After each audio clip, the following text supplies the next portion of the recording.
Both athletes will begin by loading their team's barbell with however much weight they'd like to use. Once the bar is loaded and the collars are secured, the weight cannot be changed, and the athletes may begin accumulating repetitions.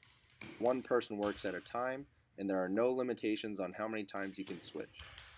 Each squat clean thruster repetition begins with the bar on the floor. The athlete then picks up the bar, passes through a full front squat, and in one motion from the bottom of the front squat, drives the bar to the overhead position. The only standards of the thruster are that your feet cannot move and you must show a controlled overhead lockout for your repetitions to count. You may power clean before performing a thruster, and you may thrust a jerk the bar as long as your feet do not move.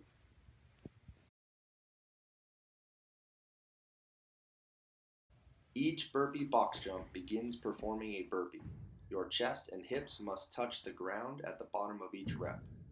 The box jump part of the movement begins with a 2-foot takeoff and 2-foot land and is completed by showing control at the top with all joints locked out and stacked.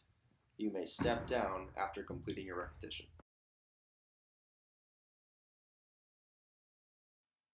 The I go, you go fashion designates that partner A completes all 40 reps of the wall ball. Then partner B completes all 40 reps of the wall ball. Once partner B completes the wall balls, partner A will move on to the rower to complete the designated number of calories.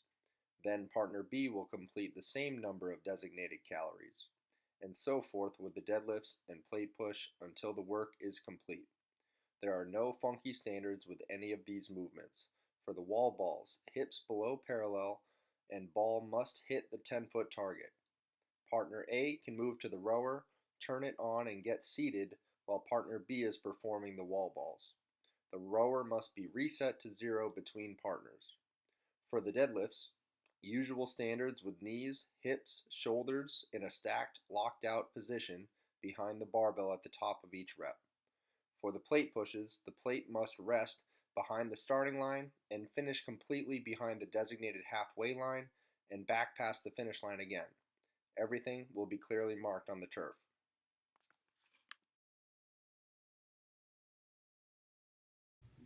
For this relay style event, one partner goes through the entire workout, then the next person goes through the entire workout.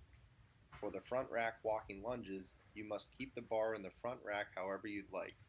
You must alternate steps, your back knee must make contact with the ground each step, and you must come up to a complete stand between steps. Make sure your entire foot clears either end line to finish that portion. For the shoulder to overhead, any style of shoulder to overhead is acceptable as long as your finished position has both feet in the frontal plane and all joints are stacked and locked out with the barbell overhead. For the run, there will be a clearly marked cone that you will run around.